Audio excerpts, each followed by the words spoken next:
ഈ മഹാദേവൻ എന്ന് പറഞ്ഞാൽ നമ്മൾ മനസ്സിൽ ധ്യാനിച്ച ആ ഭഗവാൻ അതിൻ്റെ അനുഭവം തരാതിരിക്കില്ല. നമ്മളിപ്പോൾ ഒരു ജോലിക്കാണെങ്കിലും അല്ലെങ്കിൽ നമ്മളൊരു അത്യാവശ്യ കാര്യത്തിന് നമ്മൾ ഇറങ്ങുകയാണ്, എന്തെങ്കിലും ഒരു മനസ്സിൽ വിചാരിച്ചിട്ട് ആ കാര്യം നടന്നു കിട്ടണമെന്ന് വിചാരിച്ച് പോയി കഴിഞ്ഞാൽ ആ കാര്യം നടന്നു കിട്ടാറുണ്ട്. അതുപോലെ എന്ത് കാര്യം നമ്മൾ ഓർത്തോണ്ട് ഇവിടുന്ന് ഇറങ്ങി കഴിഞ്ഞാൽ ആ കാര്യം നടന്നു കിട്ടും. ഇവിടെ വന്ന് നമ്മൾ ആത്മാർത്ഥമായിട്ട് ദേവിയെയും പ്രാർത്ഥിച്ചാൽ നമ്മുടെ എന്ത് കാര്യം നടക്കാത്ത കാര്യങ്ങളെല്ലാം നടത്തി തരും.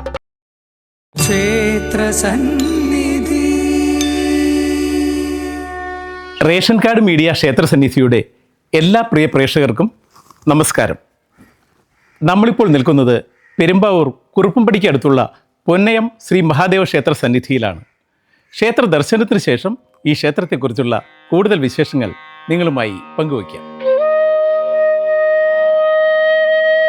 പൊന്നയം ശ്രീ മഹാദേവ ക്ഷേത്രം അതിപുരാതനവും അതിമനോഹരവുമായ ഒരു ക്ഷേത്രമാണ് പൊന്നയം ശ്രീ മഹാദേവ ക്ഷേത്രം. ക്ഷേത്ര ചുറ്റമ്പലത്തിനകത്ത് ഇരുനില ചതുര ശ്രീകോവിലിനുള്ളിൽ കിഴക്കോട്ട് ദർശനമായി സ്വയംഭൂവായി വാണരുളുന്ന ശ്രീമഹാദേവനാണ് ഈ ക്ഷേത്രത്തിലെ പ്രധാന പ്രതിഷ്ഠ.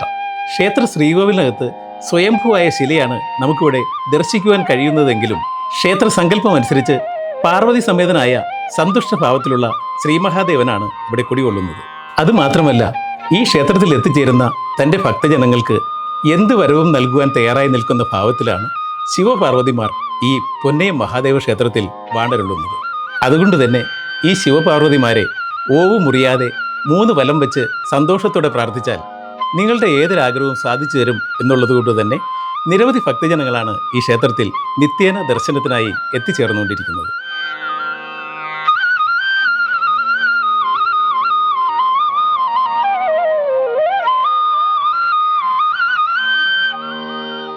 പൊന്നയം ശ്രീ മഹാദേവ ക്ഷേത്രത്തിൽ ഉപപ്രതിഷ്ഠകളായി പ്രധാന ശ്രീകോവിലിൻ്റെ തെക്ക് പടിഞ്ഞാറ് ഭാഗത്ത് ചെറിയൊരു ശ്രീകോവിലിനകത്ത് കിഴക്കോട്ട് ദർശനമായി മഹാഗണപതിയെ പ്രതിഷ്ഠിച്ചിരിക്കുന്നു.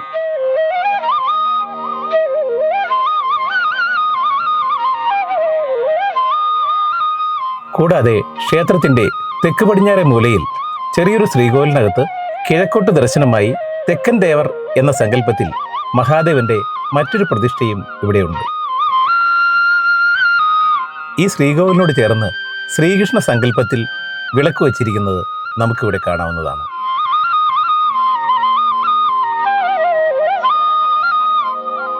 ക്ഷേത്ര ചുറ്റമ്പലത്തിന് പുറത്ത് ക്ഷേത്രത്തിൻ്റെ തെക്ക് പടിഞ്ഞാറെ മൂലയിൽ ഒരു തറയിൽ കിഴക്കോട്ട് ദർശനമായി നാഗരാജാവ്, നാഗയക്ഷി, സർപ്പം എന്നിവരെയും ഇവിടെ പ്രതിഷ്ഠിച്ചിരിക്കുന്നു.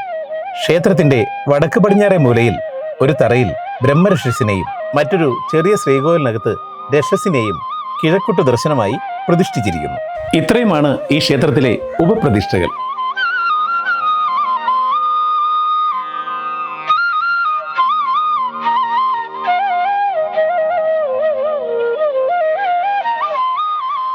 പൊന്നയം ശ്രീ മഹാദേവ ക്ഷേത്രത്തിലെ ശ്രീമഹാദേവൻ എങ്ങനെയാണ് സ്വയംഭൂവായി ഇവിടെ കുടികൊണ്ടത്? ആ ഐതിഹ്യ കഥ നിങ്ങളുടെ അറിവിലേക്കായി പറയാം.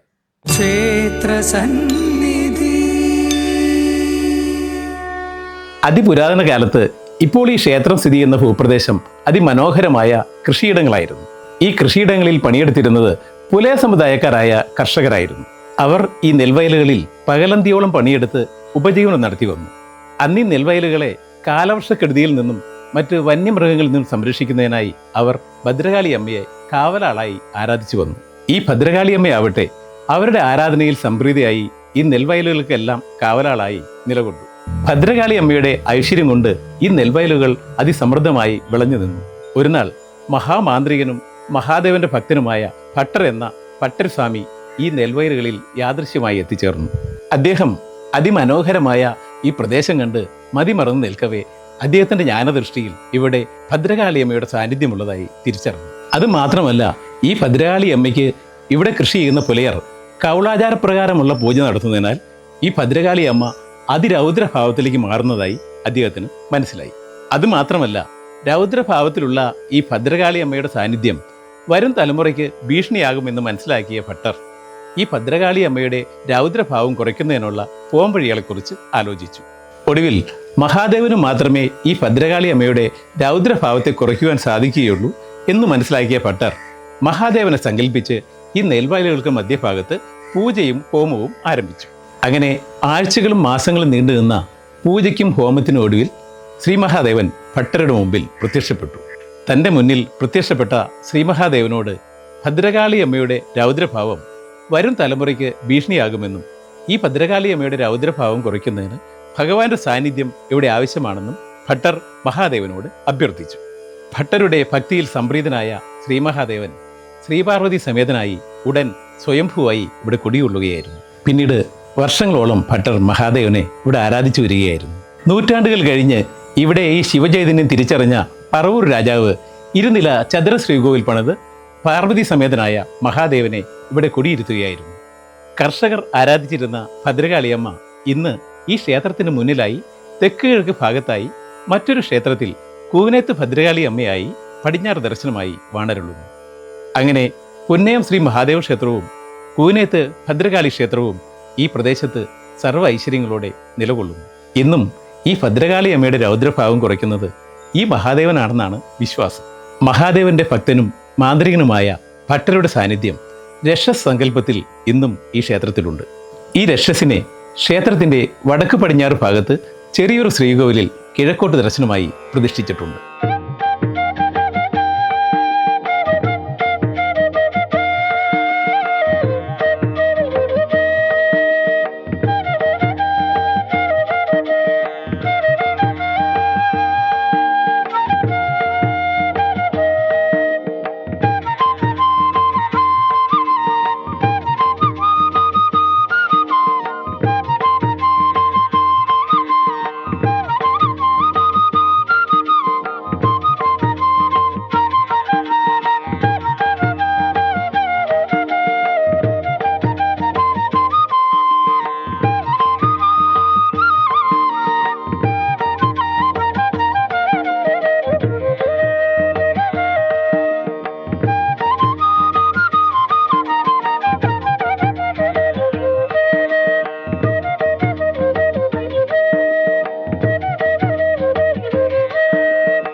പുന്നയം മഹാദേവ ക്ഷേത്രത്തിലെ പ്രധാന വഴിപാടെന്ന് പറഞ്ഞാൽ ഉമാമഹേശ്വര പൂജ മംഗല്യ സിദ്ധിക്ക് വളരെ പ്രധാനമാണ്.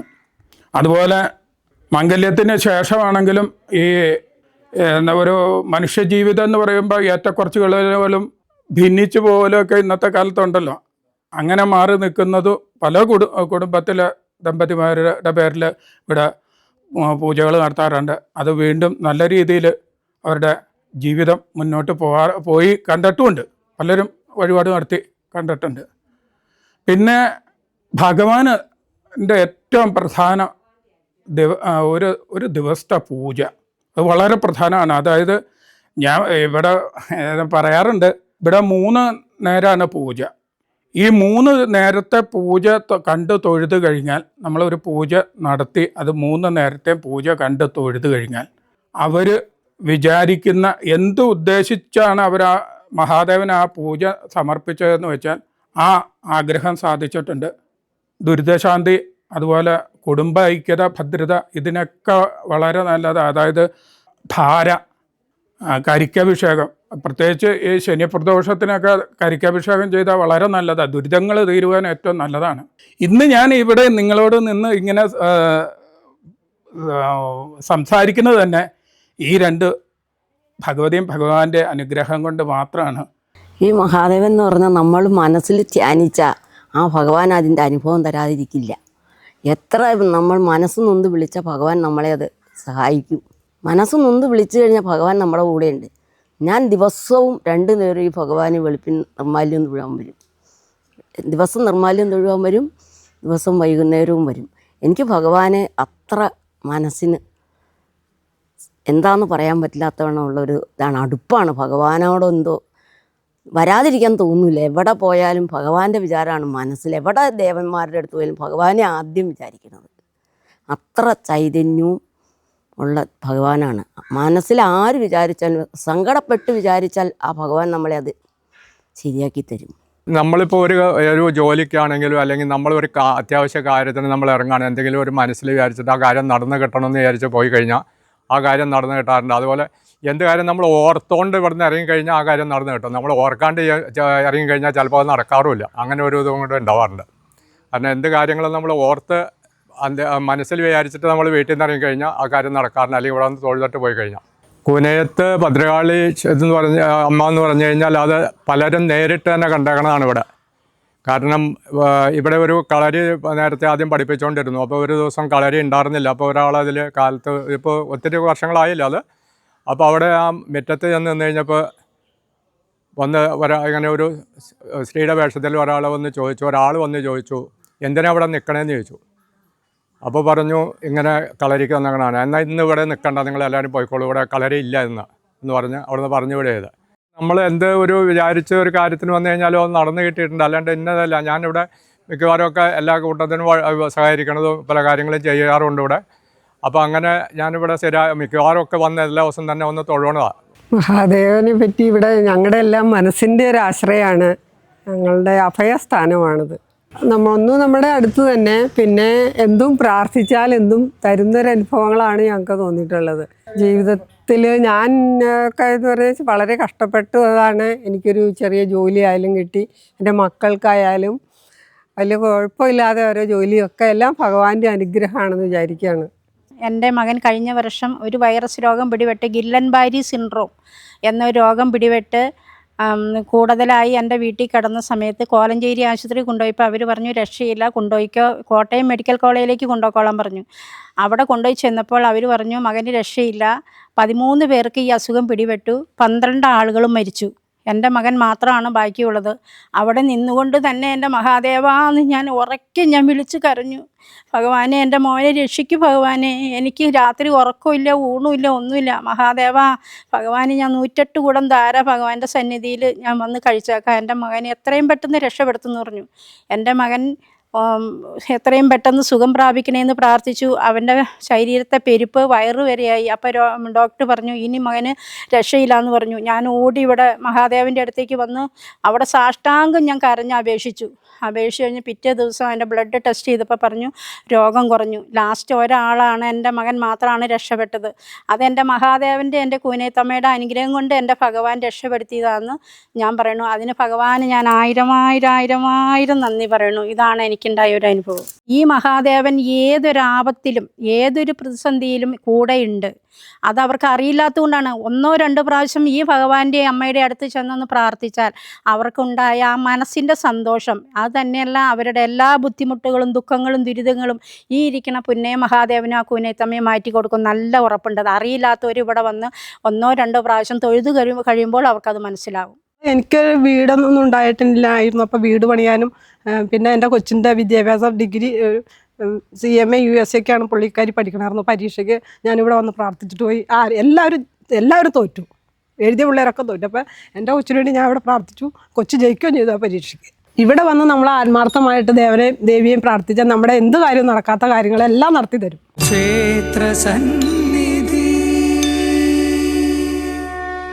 നൂറ്റാണ്ടുകൾക്ക് മുൻപ് പുന്നയം ശ്രീ മഹാദേവ ക്ഷേത്രം ഉണ്ടാകുന്നതിന് മുൻപേ കർഷകർ ആരാധിച്ചിരുന്ന അതിരൗദ്രഭാഗത്തിലുള്ള ഭദ്രകാളി അമ്മ കൂനേത്ത് ഭദ്രകാളി അമ്മയായി ഇവിടെ കുടികൊണ്ടിരുന്ന കഥ മുമ്പേ നമ്മൾ പറഞ്ഞിരുന്നുവല്ലോ. ആ കൂനേത്ത് ശ്രീഭദ്രകാളി ക്ഷേത്രത്തിൻ്റെ മുൻപിലാണ് നമ്മളിപ്പോൾ നിൽക്കുന്നത്. അതിമനോഹരമായ ഒരു ക്ഷേത്രമാണ് കൂനേത്ത് ശ്രീ ഭദ്രകാളി ക്ഷേത്രം. ക്ഷേത്ര ചുറ്റമ്പലത്തിനകത്ത് ചതുര ശ്രീകോവിലിനുള്ളിൽ പടിഞ്ഞാറ് ദർശനമായി അതിരൗദ്രഭാവത്തിലുള്ള ഭദ്രകാളിയാണ് കൂനേത്ത് ശ്രീ ഭദ്രകാളി. ദേവി രൗദ്രഭാവത്തിലാണെങ്കിലും മാതൃസ്വരൂപിണിയാണ്.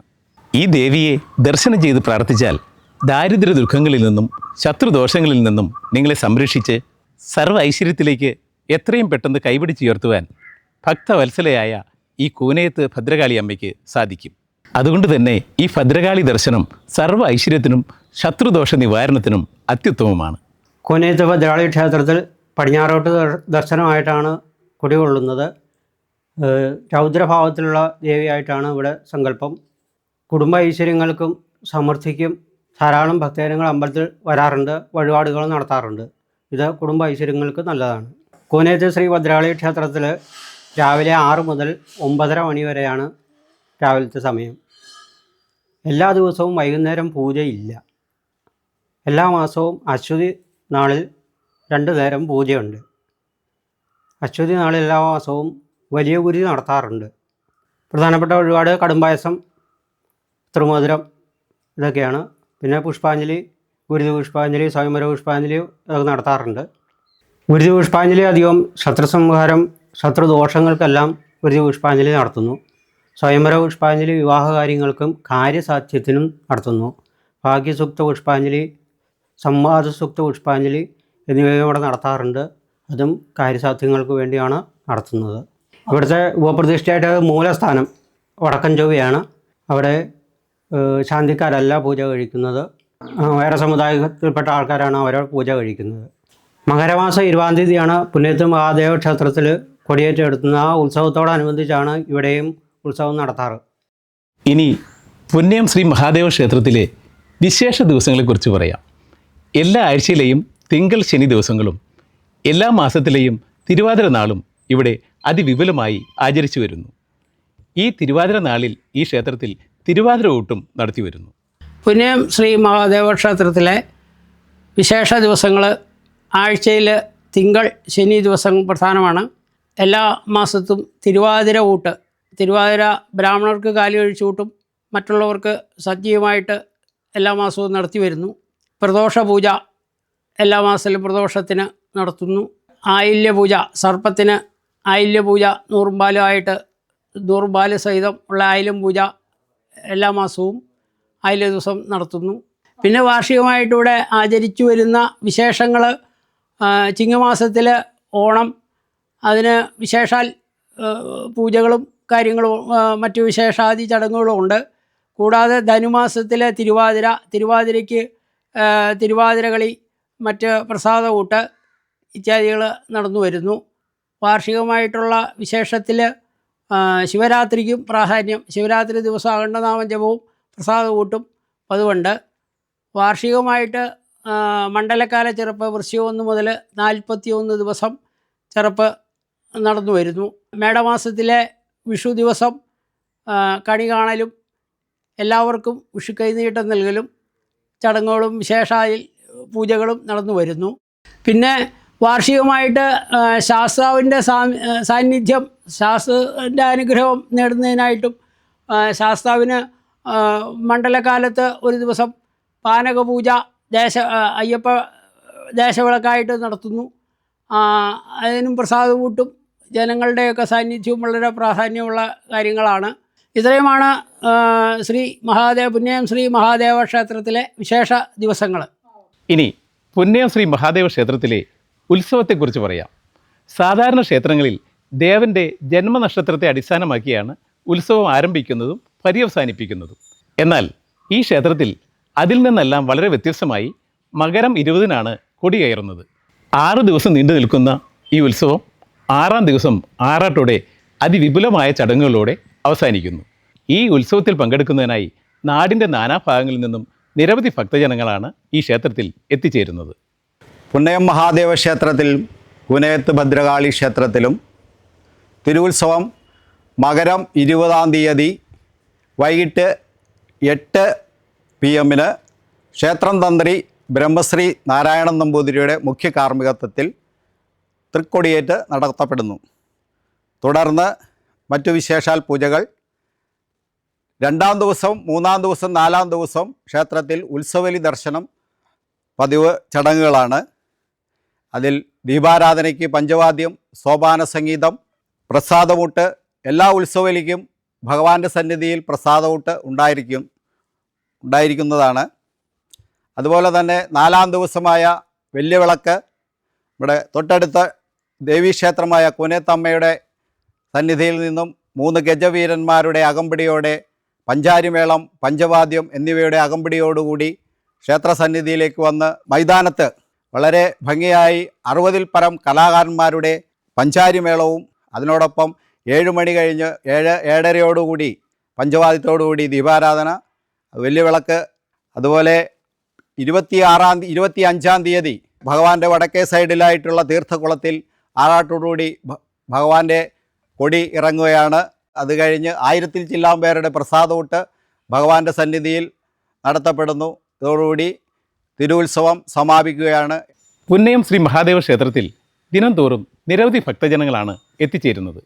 ഈ ക്ഷേത്രത്തിൻ്റെ പ്രാധാന്യം മനസ്സിലാക്കി നിരവധി നവീകരണ പ്രവർത്തനങ്ങളാണ് ക്ഷേത്ര ഭരണസമിതി കൈക്കൊണ്ടുവരുന്നത്. പുനയും ശ്രീ മഹാദേവ ക്ഷേത്രത്തിൻ്റെ കാര്യം പറയുമ്പോൾ തന്നെ അനേകം ശിവക്ഷേത്രങ്ങൾക്ക് മാതൃകയായിട്ടുള്ള ഒരു ക്ഷേത്രമാണ്. വളരെ താണ പരിസ്ഥിതിയിൽ നിന്ന് ഏറ്റവും ഉയർന്ന വന്ന ഒരു സ്ഥലമാണ്. അതായത് എല്ലാവരും ഒത്തൊരുമയോടുകൂടി. അപ്പം പുണ്യമഹാദേവ ക്ഷേത്രത്തിന് ഇനി ചെയ്യാനുള്ളത് ക്ഷേത്രത്തിന് ചെമ്പോല മേഞ്ഞ് അതിലധിവസിക്കുന്ന സ്വയംഭൂവായ മഹാദേവനും പാർവതി ദേവിയും, അതായത് ആദി മാതാപിതാക്കൾ ഞങ്ങൾ അനുഗ്രഹിക്കട്ടെ എന്നാണ്. അപ്പോൾ ചെമ്പോല മേയുന്നതിന് മാത്രമല്ല, ഈ ക്ഷേത്രത്തിൻ്റെ നവീകരണത്തിനായിട്ട് ഒരു അഷ്ടമംഗല്യ പ്രശ്നം ഇവിടെ നടക്കുന്നുണ്ട്. ഈ അഷ്ടമംഗല്യ പ്രശ്നം നടക്കുമ്പോൾ അതിൻ്റെ പരിഹാരത്തിനും വലിയ തുക വേണം.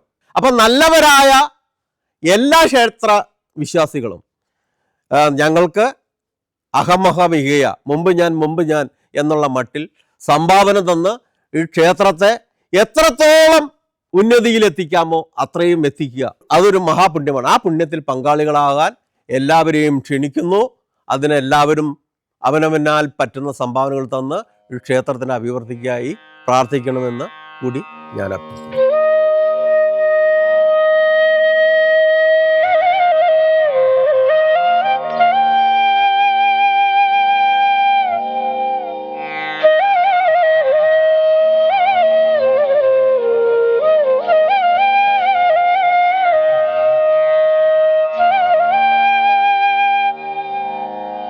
പുന്നയം ശ്രീ മഹാദേവ ക്ഷേത്രത്തിൽ ശ്രീപാർവതി ദേവിയോടൊത്ത് സുസ്മേരവദനായി തൻ്റെ ഭക്തർക്ക് എന്ത് വരവും നൽകുവാൻ തയ്യാറായി നിൽക്കുന്ന ശ്രീ മഹാദേവൻ്റെയും ശ്രീപാർവതി ദേവിയുടെയും അനുഗ്രഹ ആശീസ്സുകൾക്ക് പാത്രീഭൂതരാകുവാൻ നിങ്ങൾക്കും ഭാഗ്യമുണ്ടാകട്ടെ എന്ന് പ്രാർത്ഥിച്ചുകൊണ്ട് പുന്നയം ശ്രീ മഹാദേവൻ്റെയും മറ്റു ഉപദേവതകളുടെയും മാതൃസ്വരൂപിണിയും ഭക്തവത്സലയുമായ കോനയത്ത് ഭദ്രകാളി അമ്മയുടെയും സർവ്വ അനുഗ്രഹങ്ങളും വാങ്ങി ക്ഷേത്രസന്നിധി ഈ പുണ്യഭൂമിയിൽ നിന്നും വീണ്ടും ജൈത്രയാത്ര തുടരുന്നു.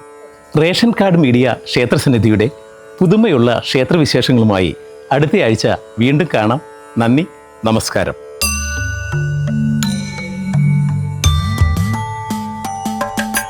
ക്ഷേത്രസന്നിധിയിലമരുന്ന ഭഗവാനും ഭഗവതിയും സദാസമയവും അനുഗ്രഹം ചൊരിയുന്ന സദാസമയവും അനുഗ്രഹം ചൊരിയുന്ന ക്ഷേത്രസന്നിധി